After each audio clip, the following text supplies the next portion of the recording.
والسلام على رسوله سيد الإنس والجان وعلى آله وأصحابه ذوي الخير والإحسان أما بعد فأعوذ بالله من الشيطان الرجيم بسم الله الرحمن الرحيم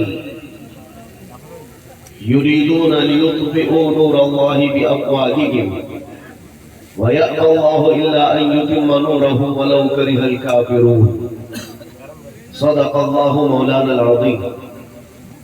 بارگاہ رسالت محمد صلی اللہ تعالی علیہ وسلم میں ایک بار درود پاک کا ہدیہ پیش کریں. اللہم صلی علی سیدنا و مولانا محمد معدن الجود والکرم وآلہ و اصحابہ الکرام و ابنہ الکریم وبارک وسلم صلاة دائمتا سرمدا ابدا. بڑے زمانے کے بعد اڑیسہ کی سرزمین پر آنا ہوا اور اکثر یہ سنتا رہا کہ اڑیسہ میں صرف 2.5% مسلمان ہیں. مسلمانوں کی تعداد بڑی کم ہے، لیکن میرے عزیزوں یقین جانے کہ ہندوستان کی کسی بھی کونے پر ہم رہتے ہیں اڑیسہ کی آواز وہاں تک بھی پہنچتی ہے. وجہ یہ ہے کہ یہاں اللہ کا ایک ایسا مجاہد آرام فرما رہا ہے. کاش جس کی خاک ساران حق آج زندہ ہوتی تو RSS اور بجرنگ دل کو اپنے کپڑے سنبھالنے پڑ جاتے. یہ اور بات ہے کہ حضور مجاہد ملت کی اس تنظیم کو مسلمانوں نے وہ توجہ نہیں دی ہے اور نہ ہی اس کا اہتمام کیا ہے، ورنہ میرے عزیزوں اس مجاہد ملت کی آنکھیں 100 سال بعد کے حالات بھی دیکھ رہی تھی. خیر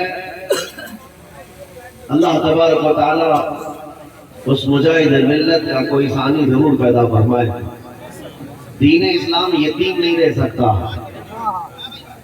اسلام اپنا دفاع خود کرتا ہے. لوگ آتے رہیں گے جاتے رہیں گے، ہم لوگ بھی کل چلے جائیں گے، لیکن اسلام کو نہ ختم ہونا ہے نہ ختم ہوگا. باطل سے ڈرنے والے ہے آسمان نہیں ہے ہم، 100 بار کر چکا ہے تو انتہا ہمارا. توحید کی امانت سینوں میں ہے ہمارے، آسان نہیں مٹانا نام و نشان ہمارا. یونان و مصر و روما سب مٹ گئے جہاں سے، باقی مگر ہے اب تک نام و نشان ہمارا. کچھ بات تو ہے کہ مٹتی نہیں ہستی ہماری، صدیوں رہا ہے دشمن دور زمان ہمارا. عزیزان گرامی وقار اقبال نے اس میں ایسا برانگیختہ کیا ہے، پوری قوم کو ایک درس دیا ہے. آج کفار و مشرکین کے ہاں جشن کا ماحول ہے اور انہیں ایسا لگتا ہے کہ سارا جشن ہماری گلیوں میں ہے. میرے عزیزوں بکرے کی اماں کب تک خیر بنائے؟ ایک دن تو بقرعید آئے گی. ہمارا یقین یہ ہے کہ رب تبارک و تعالیٰ کا نظام ہے، اس کا دستور ہے. بدر میں اگر مومنین کو فتح عطا کرتا ہے تو احد میں شکست بھی دیتا ہے. بدر میں 70 کافر مارے گئے تھے، لیکن احد میں 70 صحابہ شہید ہوئے تھے. یعنی حالات ایسے آتے رہیں گے. کچھ لوگوں کے ذہن میں اگر یہ بات ہے کہ ہم کو ہر زمانے میں عروج و ارتقا ہی رہنا چاہیے تو ایسا نہیں ہے. امتحانات سے ہمیں گزارا جائے گا. بغداد، غرناطہ، طرابلس، یہ سب حالات اگر آپ تاریخ پڑھیں تو کئی مرتبہ اینٹ سے اینٹ بجا دیا گیا ہے، لیکن رب تبارک و تعالیٰ پوری اجڑی ہوئی بستی کو دوبارہ زندہ کرتا ہے. ساری چیزیں وہاں سے ختم ہو جاتی ہیں، لیکن مولا پھر اس زمین کو تر و تازہ کرتا ہے. ہر دور میں آج کا بغداد جا کر کے دیکھیں، آپ کو لگتا ہی نہیں کبھی یہاں ہلاکو آیا تھا. آج کے بغداد کو جا کر آپ دیکھیں گے تو لگتا ہی نہیں کبھی چنگیز کی فوج یہاں پر آئی تھی. ہر گلی سے مسجدوں سے اذان کی آواز ویسی گونجتی ہے. ایک دور تھا کہ جہاں اذان دینے والا بغداد میں کوئی نہیں تھا، سب کو سلا دیا گیا تھا، لیکن آج اذانیں کثرت سے گونجتی ہیں. دور بدلتا جائے گا، یہ تاریخ ہے. ہم نے پڑھا ہے کہ رب تبارک و تعالیٰ بادشاہوں کو کبھی فقیر بناتا ہے اور کبھی فقیر کو بادشاہ بھی بناتا ہے۔ لہذا اس تمہید کے بعد یہ جو میں نے میدان بنایا، ایک جملہ عرض کرتا ہوں، علامہ توصیف رضا صاحب اس کو سنبھالیں گے، اس لیے کہ یہ بڑے جگرے والے ہیں۔ ایک بار میں کہتا ہوں اس جملے کو یاد رکھے، کسی مسجد میں بت کے رکھ دینے سے مسجد بت قدا کبھی نہیں بن سکتی۔ مسجد بت قدا کیوں؟ ایک رکعت تم نے کعبے میں تو 360 رکھے تھے، اور پھر بھی کعبہ کعبہ ہی تھا، نہ کعبے کا طواف رکا تھا نہ کعبے کا حج رکا تھا۔ ہاں بس بات اتنی ہے 360 اندر بٹھائے گئے تھے، کعبے کو انتظام تھا تو محمد رسول اللہ کا رسول پاک صلی اللہ علیہ وسلم تشریف لائے اور اپنے پاکیزہ ہاتھوں سے کعبے کو شرک اور اس کے اندر موجود کفر کے سارے آلات سے پاک کیا۔ ہمارا یقین ہے کہ رسول اللہ کا غلام کوئی نہ کوئی آئے گا، ہمارے مجمع سے کبھی تو صلاح الدین بیدار ہوگا اور تمہارے رکھی ہوئی آلائشوں سے پاک کر کے مسجد کو مسجد بنا کر وہی سے آواز گونجے گی اللہ اکبر اللہ اکبر۔ یقین ہے کہ نہیں اڑیسہ والوں کو؟ یقین ہے اپنے دین پر؟ رات چل رہی ہے نا، وقت کون سا ہے؟ رات کا وقت۔ ایک بھی بندہ مجھے یہ بتائے کہ صبح نہیں ہونے والی؟ ہر ایک کو یقین ہے صبح ہوگی کہ نہیں ہوگی؟ جو رب تبارک و تعالیٰ اندھیریوں کے بعد اجالے لاتا ہے، اسی یقین کے ساتھ اس سمجھ میں جیو کہ آج امت پر اگر اندھیریاں چھائی ہے تو کل اجالا آئے گا۔ رب تبارک و تعالیٰ ان اندھیریوں سے اور لگے ہوئے گہن سے صاف فرمائے گا۔ چاند کو بھی گہن لگتا ہے نا، اور جب چاند کو گہن لگتا ہے تو اندھیرا چھاتا ہے، چاند صاف نظر نہیں آتا، لیکن وہ زیادہ دیر کا نہیں ہوتا، گہن جب چھا جاتا ہے چاند اپنے آب و تاب کے ساتھ پھر چمکتا ہے۔ لہذا امت مصطفیٰ کے آج حالات کو دیکھ کر کے بعض لوگ یہاں نروس ہوتے ہیں۔ اب میری ڈیوٹی اتنی ہے، جلسوں میں اس لیے جاتا ہوں، میری ڈیوٹی صرف اتنی ہے کہ آپ کو میں ایک بات بتا دوں۔ ایک ادھیکاری ہے بیچارے، انہوں نے کہا کہ آپ بہت بھڑکاتے لوگوں، بھڑکاؤ بیان ہوتا ہے۔ مجھے بتانا میرے عزیزوں، اگر میں بھڑکایا ہوتا تو 200 جلسوں کو خطاب کر کے آ رہا، ہندوستان میں پتہ نہیں کیا سے کیا ہو رہا۔ ہمیں نے اسے کہا میں اتنا بھڑکانا چاہتا ہوں، ہمارا نوجوان تمہارے ننگے پن کو چھوڑ کر آمینہ کے لال کے اخلاق میں آ رہا اتنا بھڑکنا بس کافی ہے ہمارا۔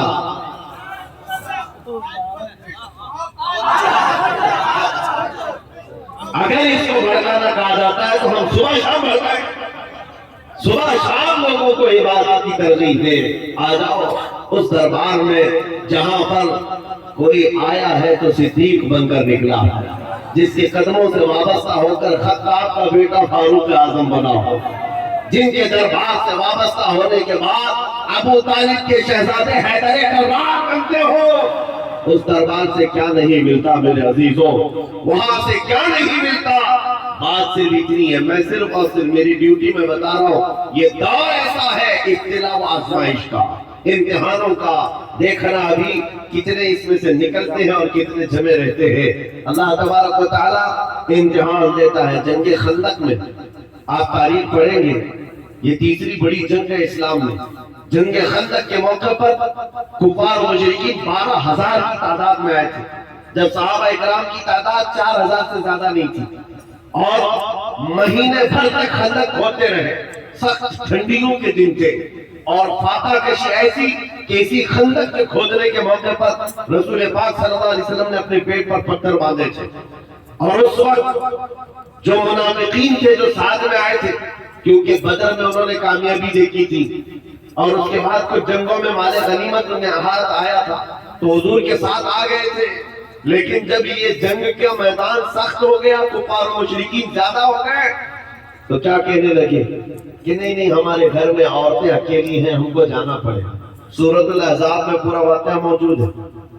اذ یقول المنافقون، یہاں سے آیتیں شروع ہوتی، کہتے ہیں کہ ہمارے گھر میں عورتیں تنہا ہیں، ہم کو جانا پڑے گا۔ ایک ایک کھسکتا رہا، ایک ایک جاتا رہا، اور جو ڈٹے رہے، جو جمے رہے، وہ صحابی رسول تھے۔ ایسا جمے رہے، منافقین وہاں سے چھوڑ کر جانے لگے، جنگ کے حالات سخت سے سخت بنائے گئے تھے۔ رب تبارک و تعالیٰ فرماتا ہے هُنَالِكَ ابْتُلِيَ الْمُؤْمِنُونَ وَزُلْزِلُوا زِلْزَالًا شَدِيدًا، یہ وہ مقام تھا جب مومنین کو ہلا دیا گیا تھا، ہلا دیا گیا تھا۔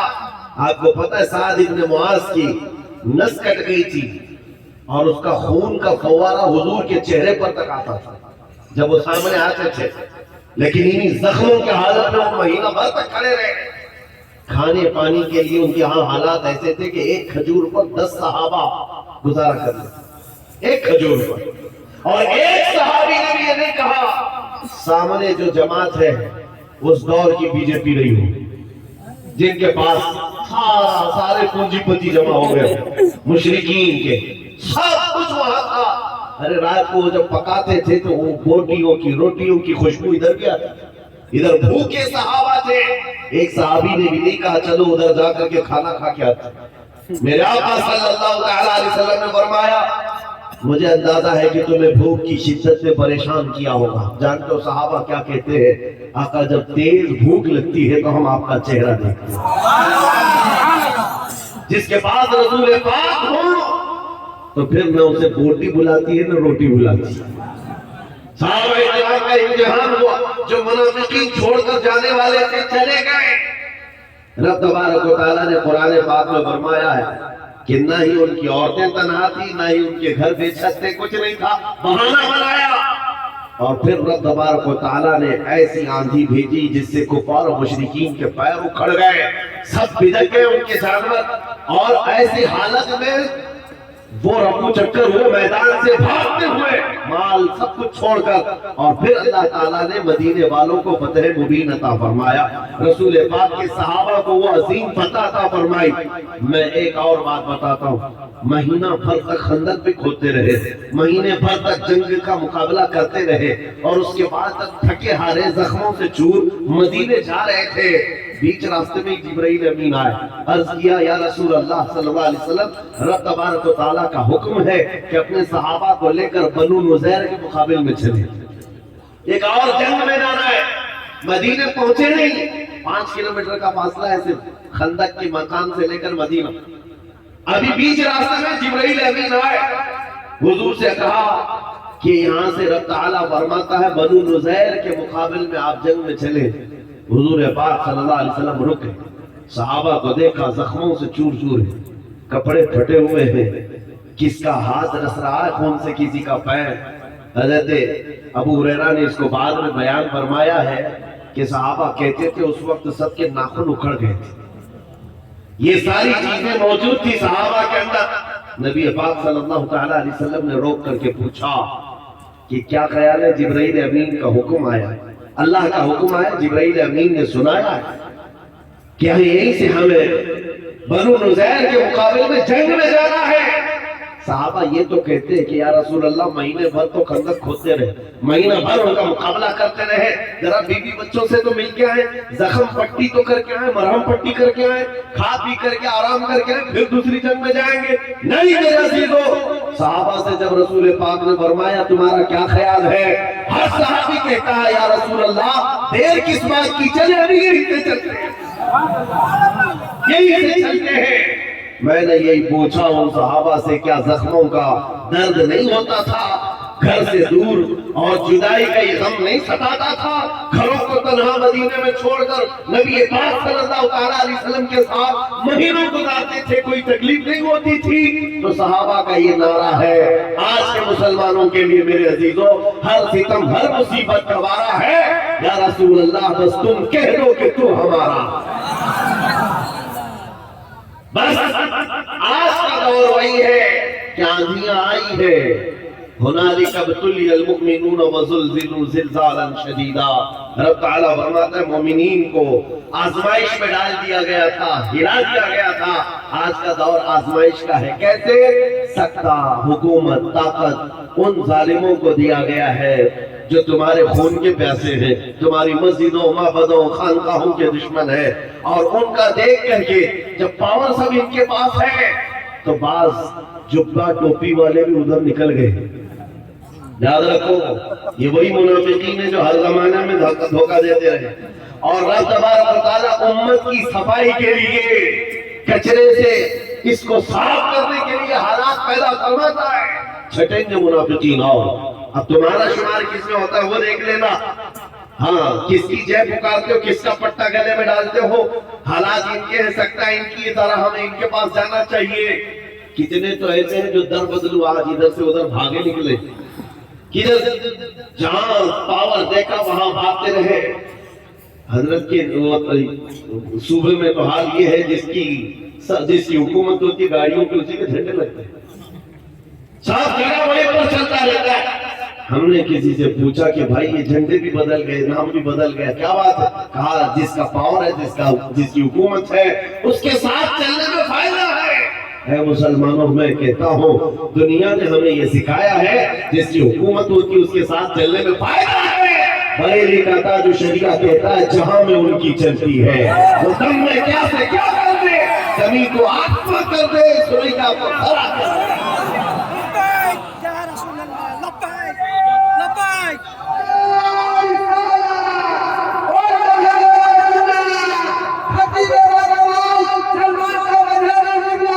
مجھے بتاؤ سنیو، آپ بتاؤ آپ کا عقیدہ ہے کہ نہیں جہاں میں ان کی کس کی؟ رسول پاک صلی اللہ علیہ وسلم۔ میں حضور کی بات کر رہا ہوں، مدینے والے تاجدار کی بات کر رہا ہوں۔ خدا خدا کا یہی ہے در، نہیں اور کوئی مفر مکر، جو وہاں سے ہو یہی آ کے ہو، جو یہاں نہیں تو جو یہاں نہیں تو وہ جو نہ تھے تو اور وہ جو نہ ہو تو جہاں میں ان کی کس کی؟ رسول پاک کی چلتی ہے۔ یہ دنیا والوں نے ہمیں بتایا ہے، آج کے دور میں پارٹی بدلنے والوں نے ہمیں بار بار یہ بتایا ہے جس کی چلتی ہے اس کے ساتھ جانا چاہیے۔ ہم نے یقین کر لیا، کل بھی میرے مصطفیٰ کی چلتی تھی، آج بھی چلتی ہے۔ ارے یہ تو دنیا ہے، قبر میں بھی ان کی چلتی ہے اور حشر میں بھی ان کی چلتی ہے۔ اس حکومت کے ساتھ نہ جائیں ہم جس کی حشر میں بھی چلتی ہو، اس حکومت کے ساتھ نہ جائیں ہم، آئی نہیں حکومت سکہ نیا چلے گا۔ عالم میں رنگ بدلا صبح شب بلاد۔ عزیزان اکرام وقار، حالات آج کے ابتلا کے ہیں، آزمائش کے ہیں، امتحان کے ہیں، اور جو بدل گئے ان کے لیے قسمت وہی تھی یا وہ قسمت کو کھا گئے، اور کسی کا پتلا چاٹنے کے لیے بیچارے اپنے ایمان کا سودا کر بیٹھے، اپنا دین بیچ لیا، اور اچھی اچھی جگہوں سے جبے ٹوپی والوں کو ہم دیکھ رہے ہیں باتیں ایسی کرنے لگ گئے کہ نہیں ہم ان کو بھی راضی کریں گے، وہ بھی برادران وطن ان کو بھی راضی کریں گے، ہم بھی پوجا پاٹ کر لیں گے۔ نعوذ باللہ من ذالک۔ میرے آقا صلی اللہ تعالیٰ علیہ وسلم کے پاس مکہ کے مشرکین آئے تھے اور انہوں نے کہا تھا ہم آپ کے دین کے مخالف نہیں رہیں گے، ہم بھی آپ کے ساتھ چلیں گے، شرط صرف اتنی ہے کہ آپ ہمارے بتوں پر ایک بار ہاتھ رکھ دیں، ہاتھ رکھ دیں۔ نبی پاک صلی اللہ تعالیٰ علیہ وسلم کو مشرکین نے جب یہ کہا تو پوری سورہ اتر گئی، قُلْ يَا أَيُّهَا الْكَافِرُونَ لَا أَعْبُدُ مَا تَعْبُدُونَ۔ اے محبوب آپ فرما دیں کافروں میں اس کی عبادت نہیں کرتا جس کی تم عبادت کرتے ہو۔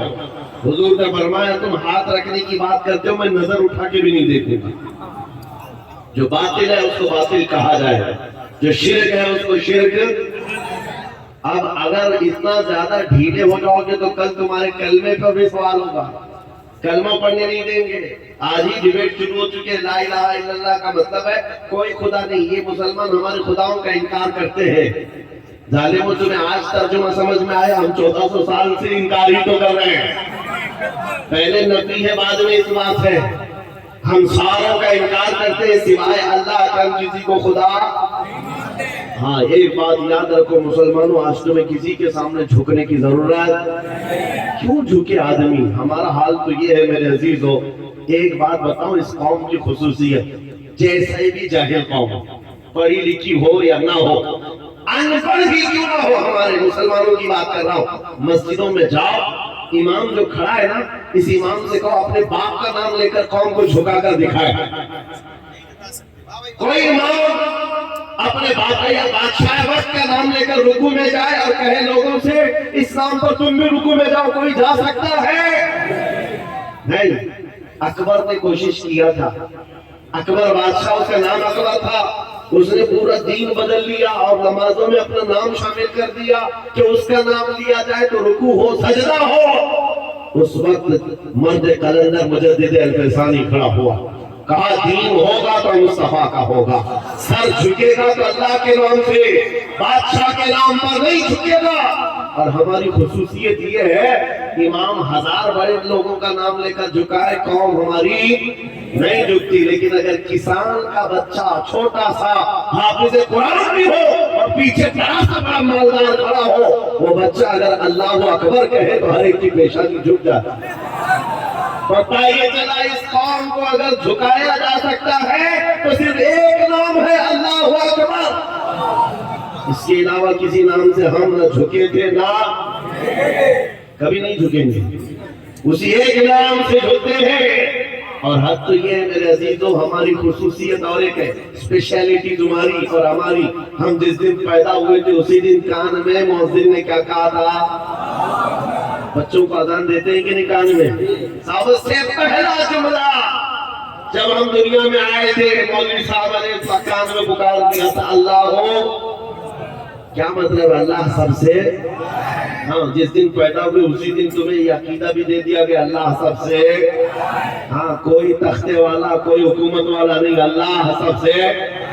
اور اس کے بعد جس دن ہم مرے ہیں، جا رہے ہیں، ہم کو ہمارے جنازے میں کفنا کر لا کر رکھتے، امام ہمارے جنازے پر ہاتھ اٹھا کر تکبیر باندھتا ہے، کیا کہتا ہے؟ اللہ ہو۔ وہاں پر بھی یہی ہے، جا رہے ہو دنیا سے یہی کہتے ہوئے جاؤ، اللہ سب سے، آئے تھے اللہ کو بڑا کہتے ہوئے، جا رہے اللہ کو بڑا کہتے ہوئے۔ یہ صرف اور صرف تمہاری اسپیشلٹی ہے، یہ صرف تمہاری خصوصیت ہے۔ اسی لیے اے مسلمانوں، حالات کو دیکھ کر گھبرا مت جانا، ہمارا عقیدہ ہے اللہ سب سے بڑا ہے، اور قرآن میں اللہ تعالیٰ فرماتا ہے لا تحزن ان اللہ معنا۔ رسول اللہ نے صدیق اکبر کو یہ تلقین کیا تھا جب غار ثور میں تھے، کفار پورے کے پورے جبل ثور پر چڑھ گئے تھے، قریب تھا کہ وہ پیر اٹھاتے تو رسول اللہ اور صدیق اکبر نظر آ جاتے۔ حضرت ابوبکر صدیق کا دل ہل رہا تھا، اب کیا ہوگا؟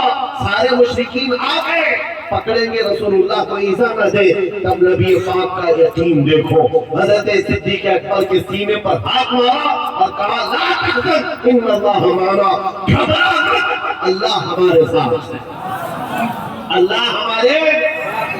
جواب دو میرے عزیزو، اللہ ہمارے ساتھ ہے یا نہیں؟ ہاں، ایک بات اور بھی بتا دوں، حضرت فرما رہے تھے اور ناظم اجلاس نے جو کہا میرے متعلق ان کا حسن زن ہے، اللہ ان کو اس کے جزا عطا کرے، لیکن انہوں نے جو کہا کہ ہم جواب دیتے رہتے ہیں، میرے عزیزو یہ سنت مصطفیٰ ہے، خاموش رہنا اور روٹیاں چباتے رہنا اس دور میں، اور وہ بھی کوئی عالم ہو تو اس کو گنگا شیطان کہا گیا ہے۔ جب حالات ایسے ہو، ارے ہماری ماں پر کوئی بولے تو ہم خاموش نہیں رہتے، رسول اللہ کی بات ہے، دین اسلام کی بات ہے، تمہاری بیوی کی طرف کوئی انگلی اٹھائے تو تم آگ و گولا آتے ہو۔ لاکھ کو کروڑوں ماؤں سے زیادہ ہم اپنے نبی سے محبت کرتے ہیں۔ سنو، جواب دینا ضروری ہے اور سیکھ لو میرے عزیز، جہاں ہو جیسے ہو جواب اپنے اپنے حساب سے دیتے رہنا ہو، حالات جیسے بھی ہو، لیکن دفاع اسلام کا تمہاری طرف سے بھی ہونا چاہیے، علماء کی طرف سے بھی۔ اور میں نے دیکھا ہے اب الحمدللہ علماء کی آوازیں آ رہی، جگہ جگہ سے آ رہی، اور اس سلسلے میں اگر میں بکرا بن کر کے قتل ہو جاتا ہوں تو مجھے اس کا ڈر نہیں ہے، میں پھانسی پر چڑھ جاتا ہوں تو مجھے اس کا ڈر نہیں ہے، اس لیے کہ ہمارا نعرہ ہی ہے عشق اگر جرم ہو تو پھانسی کی سزا دو مجھ کو، عشق اگر جرم ہو پھانسی کی سزا دو مجھ کو، ڈرے محبوب پہ لیکن یہ سزا دی جائے۔ میں جو کہہ رہا ہوں جواب دینا ضروری ہے۔ احد کے میدان میں کفار و مشرکین جب غالب آ گئے، 70 مومنین کی شہادت ہو گئی، صحابہ 70 شہید ہو گئے، پیچھے ہٹنا پڑا، صحابہ پیچھے ہٹ گئے۔ رسول پاک صلی اللہ تعالیٰ علیہ وسلم کو اس وقت ظالموں نے ایسا لوہے کی ٹوپی جو پہنی جاتی تھی خود اس سے مارا تھا جس سے آپ کے 2 دندان مبارک شہید ہوئے۔ نبی پاک صلی اللہ تعالیٰ علیہ وسلم کو لے کر صحابہ پہاڑ کی ایک چوٹی پر چلے گئے، احد کے پہاڑ، احد پہاڑ کی ایک چوٹی پر۔ جب صحابہ پیچھے گئے تو آپ مشرکین کے جشن کا وقت تھا، جب ہم بیٹھ جاتے ہیں یہ ناچتے کودتے اور ان کو لگتا ہے یہ جشن کا ماحول ہے۔ احد کے میدان میں اب بھنگڑا شروع ہوا، ناچ کود کے ہم جیت گئے، 70 مومنین کو شہادت، قتل کیا، اس میں امیر حمزہ کا کلیجہ چبایا ہے، عبداللہ بن جہش کے 80 ٹکڑے کر دیے، انس بن نزیر کی انگلی کے علاوہ پورے جسم کا کوئی حصہ ہی نہیں ملا، سعد بن ربیع جن کا پیٹ پھاڑ کر کے اندریاں نکال دی گئی، یہ صحابہ کی شہادت ہے۔ ایک رات کا دولہ حضرت حنظلہ اسی میں شہید ہے۔ یہ احد کے میدان میں کئی بڑے صحابہ کی شہادت، نبی پاک صلی اللہ تعالیٰ علیہ وسلم کے دندان مبارک شہید، یہ سب سے بڑی چیز ہے۔ جب صحابہ پیچھے ہٹے تو ادھر کافروں کی طرف سے شور و غل شروع ہوا اور ایک افواہ پھیلائی گئی کہ محمد صلی اللہ علیہ وسلم کا انتقال ہو گیا، شہید ہو گئے۔ ابو سفیان اس طرف سے آیا، کافروں کی طرف سے اعلان کرنے لگا، کہاں ہے محمد، کہاں ہے ابو بکر، کہاں ہے عمر، سب ختم ہو گئے۔ وہ جب میدان میں اعلان ہونے لگا تو میرے عزیزو کیا ہے، آج جو کہتے ہیں حالات کے اعتبار سے خاموشی بہتر ہے۔ حضور پاک صلی اللہ علیہ وسلم سے زیادہ مصلحت جاننے والا کون تھا؟ حضور سے بہتر حکمت جاننے والا کون تھا؟ نبی پاک صلی اللہ تعالیٰ علیہ وسلم زخمی حالت میں تھے، صحابہ زخمی حالت میں تھے اور پہاڑ کی چوٹی پر بیٹھے تھے، وہیں سے فرمایا ان کافروں کا تو جواب دینا ہوگا، خاموشی سے سننا نہیں ہے، جواب دینا ہوگا۔ اور جواب دینے کے لیے میرے آقا نے جانتے ہو کس کو اٹھایا؟ عمر ابن خطاب، فاروق اعظم کو کہا عمر کھڑے ہو جاؤ، ان کا جواب۔ جب کافر کو کہا گئے تھے کہاں ہے محمد، کہاں ہے ابو بکر، کہاں ہے عمر، حضرت عمر کھڑے ہو گئے، کہا ابو سفیان سن، یہ ہے محمد، یہ ہے ابو بکر، یہ ہے عمر، زندہ بھی ہیں اور تیری آنکھ میں گردے بھی رہے۔ رسول پاک صلی اللہ علیہ وسلم باحیات ہے، صدیق اکبر باحیات ہے، عمر بھی باحیات ہے، کوئی مرے نہیں۔ ابو سفیان ہکا بکا ہے۔ اور اس کے بعد اب دیکھو نعرے کیا لگ رہے تھے، اعل حبل، اعل حبل، میں حدیث سنا رہا ہوں۔ حبل ان کے دیوتا کا نام تھا، خدا کا نام تھا جس کی پوجا کرتے تھے، حبل۔ اعل حبل کا مطلب ہوتا ہے حبل کی جے ہو، حبل کی جے ہو۔ تب حضرت عمر کو حضور نے کہا عمر جواب دو۔ حضرت عمر نے کہا اللہ اجل، اللہ اجل، اللہ سب سے بلند ہے، اللہ سب سے بلند ہے۔ پھر ابو سفیان نے پکارا لنا عزا ولا عزا لکم، یہ عربی کی باتیں ہیں، نعرے ادھر سے بھی ادھر سے بھی ہوتے ہیں۔ ہاں اس وقت مشرکین احد کے میدان میں پکارنے لگے لنا عزا ولا عزا لکم، ہمارے لیے عزت دینے والی دیوی ہے، تمہارے پاس کوئی دیوی نہیں۔ عزا ان کی دیوی کا نام تھا۔ ہاں ان کے ہاں خداؤں میں مذکر بھی ہوتے، مؤنث بھی ہوتے، دونوں ہوتے ہیں، مرد خدا بھی ہوتا ہے، عورت خدا بھی ہوتی ہے، گاڈ اور گاڈیس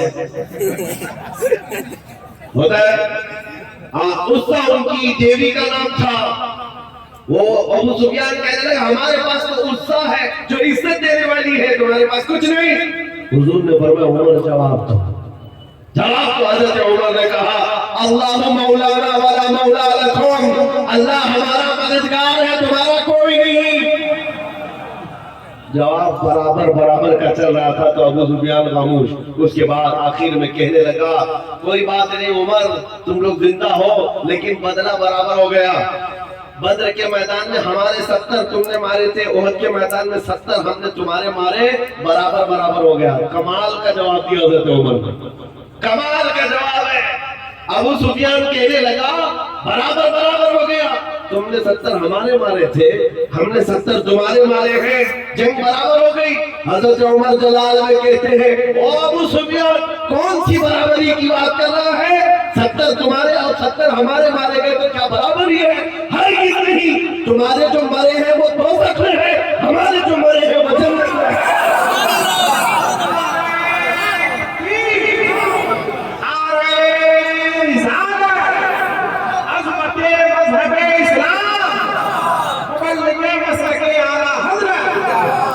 میرے عزیزوں, یہاں پر وضاحت کے ساتھ ایک بات یہ بھی کہہ دوں, یہ ابو سفیان کے اس وقت کے حالات ہیں جو زمانے کفر میں تھے, لیکن بعد میں وہ دامن اسلام سے وابستہ ہوئے اور رسول اللہ کے صحابی بھی.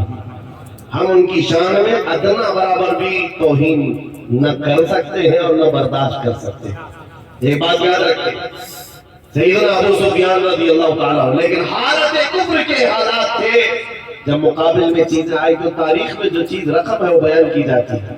احد کے میدان میں جو جنگ کا پاسا پلٹا ہے وہ بھی کس کی وجہ سے؟ خالد بن ولید کی وجہ سے.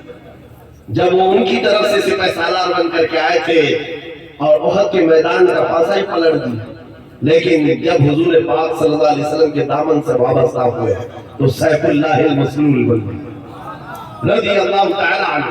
عزیزان گرامی اوقات, میں یہاں جو بات عرض کر رہا ہوں وہ یہ ہے, برابری کبھی نہیں ہو سکتی, برابری کبھی نہیں ہو سکتی. میں زیادہ دیر گفتگو نہیں کروں گا, بس میں تمہارے جوش کو گرم رکھنا چاہتا ہوں.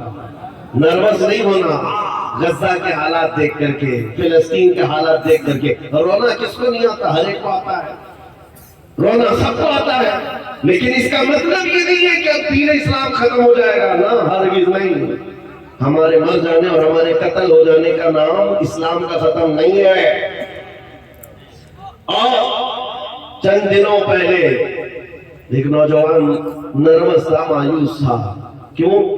سوشل میڈیا پر کتوں نے ان کو میسج کرنا شروع کر دیا ادھر سے ادھر, یہ دیکھو یہاں تمہارے اتنے مارے جاتے ہیں, تمہارے اتنے مارے جاتے ہیں, تمہارے ساتھ بھی اگر ایسا ہوتا ہے تو کیا جواب دو گے؟ سنو, کیا جواب دو گے؟ ہم تو یہ کہتے ہیں ہمارا خدا سچا, یقین ہے کہ نہیں؟ ہمارا نبی, ہمارا اسلام اور قرآن, اللہ کی ذات سچی, نبی کی ذات سچی, قرآن سچا, اسلام سچا, یہ ہمارا دعویٰ ہے.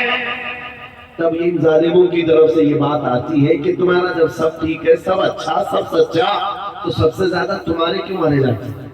پوری دنیا میں عراق ہو, افغان ہو, شام ہو, یمن ہو, فلسطین ہو, برما ہو, جگہ جگہ تمہارا قتل عام ہے, مارے جاتے, کاٹے جاتے ہیں. میرے عزیزوں, اس سے مایوس ہونے کی ضرورت نہیں. صرف اور صرف جواب یہ ہے, ظالم تجھے پتہ نہیں, ہم محمد رسول اللہ کو شمع مانتے ہیں اور ہم پروانے ہیں, اور پروانہ آتا ہی ہے مرنے کے لیے.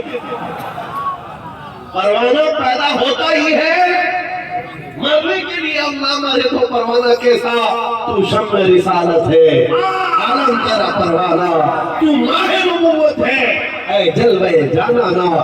رسول پاک صلی اللہ علیہ وسلم کی ذات کو ہم شمع تسلیم کرتے ہیں. میرے عزیزوں, کبھی دیکھا ہے پتنگوں کو وہ شمع کے ارد گرد جو گھومتے ہیں؟ ارے پوری روشنی کے ارد گرد گھوم گھوم کر کے وہ جان دے کر چلا جاتا ہے. پروانہ وہاں جان دیتا ہے, اور اس وقت تک روشنی کے پاس سے ہٹتا نہیں جب تک جان جاتی نہیں ہے. اور یہ پروانے پوری کائنات میں جو مارے جا رہے ہیں, کس کے نام پر مارے جا رہے ہیں؟ نبی کے نام پر. اور ہم اس بات کو حادثہ نہیں سمجھتے, یہ تو ہمارے لیے انعام ہے. حضور پاک صلی اللہ علیہ وسلم کے صحابہ نے ہمیں یہ سکھایا ہے, صحابہ نے ہمیں یہ سکھایا ہے کہ وہ خاتون مدینے کی احد کے میدان میں جس کے 4 رشتے دار مارے گئے تھے, بیٹا بھی, بھائی بھی, باپ بھی, شوہر بھی, اس خاتون کو جب کہا گیا تمہارا بیٹا بھی قتل ہو گیا, تمہارا بھائی بھی, تمہارا باپ بھی, تمہارا شوہر بھی, وہ خاتون کیا کہتی ہے؟ لوگوں بتاؤ اللہ کے نبی سلامت ہے کہ نہیں؟ آمنہ کے لال سلامت ہے یا نہیں؟ اور جب کہا گیا نہیں وہ سلامت ہے تو وہ کہتی بھی تھی دکھاؤ مجھے, میں دیکھنا چاہتی ہوں. اپنے بیٹے کی لاش نہیں, پہلے رسول اللہ کو دیکھنا چاہتی.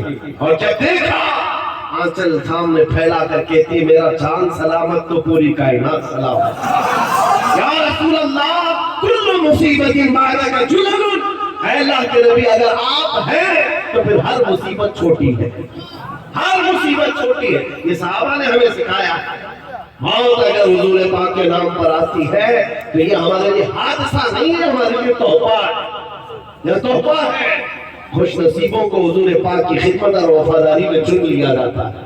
عزیزان گرامی اوقات، ایک خاتون مدینے کی ایسی آئی تھی میدان احد میں ہی، جب اس کے جوان بیٹے کی لاش میدان میں ہے، آ کر کے وہ اپنے بیٹے کو دیکھنے سے پہلے حضور سے اجازت لیتی ہے، آقا میں اپنے جوان بیٹے کی لاش دیکھنا چاہتی ہوں، اجازت ہے؟ حضور نے فرمایا جاؤ دیکھ سکتی ہو۔ جب وہ آئی تو جانتے ہو کیا کر رہی تھی؟ کمال کی عورتیں تھی مدینے کی، کمال کی عورتیں آ کر اپنے بیٹے کو دیکھا، رونا دھونا نوحہ ماتم نہیں، بچے کو، اپنے بیٹے کو، جوان بیٹے کو پلٹ دیا لاش کو، جھپا اٹھایا اور پیٹھ پر ہاتھ پھیرنے لگی اور اس کے بعد سجدہ شکر ادا کرنا۔ وہاں موجود صحابہ نے پوچھا بڑی بھی یہ کیا کر رہی؟ وہ خاتون کیا کہتی ہے، سن بیٹا، جب یہ میرا لال گھر سے نکل رہا تھا میں نے اس کو ایک وصیت کی تھی کہ بیٹا اگر نبی پاک پر حالات سخت ہو گئے، دشمن غالب آنے لگے، پیٹ پھیر کر کے بھاگنا مت میدان سے، اور اگر بھاگتے ہوئے مارا گیا میں اپنا دودھ معاف نہیں کروں گی۔ یہ ماں نے کہا تھا، میں نے اپنے لال سے کہا تھا بیٹا دودھ معاف نہیں کروں گی، اور میں نے گھر میں سنا کہ حالات میدان میں سخت ہو گئے تھے، دشمن غالب آ گئے تھے، تو میرا دل ہچکونے کھانے لگا، کہیں میرا بیٹا میدان چھوڑ کر بھاگا تو نہیں، حضور پاک صلی اللہ علیہ وسلم کی وفاداری سے بھاگ تو نہیں گیا۔ بعد میں پتا چلا نہیں تمہارا میرا بیٹا بھی شہید ہو گیا، پھر بھی دل گھبرانا تھا کہ کہیں بھاگتے ہوئے تو نہیں مارا گیا ہے، بھاگتے ہوئے تو نہیں مارا گیا ہے۔ میں آ کر مدینے سے لوٹتے ہوئے صرف اس لیے اپنے بیٹے کی لاش کو پلٹ کر پیٹھ کو ہاتھ پھیرتے ہوئے دیکھ رہی تھی کہ کہیں پیچھے سے تیروں سے مار کھا کر مرا تو نہیں ہے۔ پھر میں نے سجدہ شکر اس لیے ادا کیا کہ میرے بیٹے کی پیٹھ پر ایک بھی تیر کا نشان نہیں ہے، جو نشان کھایا ہے سینے پر زخم کھا کر کے انتقال کیا۔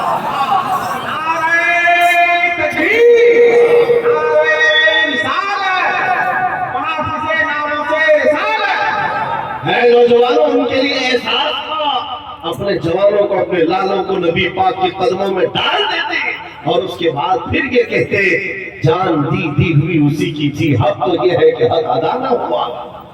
کیسی غلامی تھی یہ! آج ایک لاٹھی ڈنڈے سے بھاگ جانے والی قوم پھر عزتوں کی بات کرتی۔ آج ہمارے لیے ضرورت ہے اس بات کی میرے عزیزوں، میں آپ کو نہ لڑنے کی بات کر رہا ہوں، نہ چاقو چھری بارود بندوق تلوار کی بات کر رہا ہوں، بس اتنی تو بات کرتا ہوں، آ جاؤ جامع عشق محمد تو پہن لو، ایک بار نبی پاک کے اخلاق پر اتر کر کے تو دیکھو، تم جس گلی سے بھی گزرو گے تمہاری خوشبو سے کئی کیڑے یوں ہی مر جائیں۔ ہاں مقابلے کی ضرورت تو پیش آئے، تمہارا چلنا پھرنا کئی لوگوں کی موت کا سبب بن جائے، دشمنوں کو انگلی اٹھانے تو دور کی بات ہے، نظر اٹھا کر دیکھنے کی ہمت نہ ہو۔ ہم نے دیکھا ہے 100 سال پہلے جامع عشق محمد پہن کر بریلی کی سرزمین سے جب امام احمد رضا قلم اٹھائے تھے، اس کی خوشبو 100 سال بعد آج تک محسوس کی جاتی ہے۔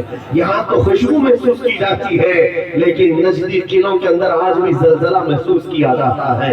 اس اعلیٰ حضرت کے قلم نے کیا زلزلہ پیدا کیا تھا، کیا زلزلہ پیدا کیا تھا؟ کیوں میرے عزیز و اعلیٰ حضرت کون سی فوج بنائے تھے، کون سی فوج کہاں لے کر کے نکلے تھے، کس میدان میں آئے تھے؟ آپ تاریخ پڑھ کر کے بتاؤ۔ وہ بریلی کی سرزمین پر اپنی خانقاہ میں بیٹھ کر کے جہاد کر رہے تھے قلم سے۔ اس کا مطلب یہ ہے میرے عزیزوں، حضور پاک کا دفاع کرنے کے لیے صرف تلوار ہی کی ضرورت نہیں، اللہ کریم حالات زمانہ کے اعتبار سے تمہیں جو طاقت عطا کیا ہے اس طاقت سے دفاع کرو، زبان ہے تو زبان سے، قلم ہے تو قلم سے، اخلاق ہے تو اخلاق سے دفاع کرو۔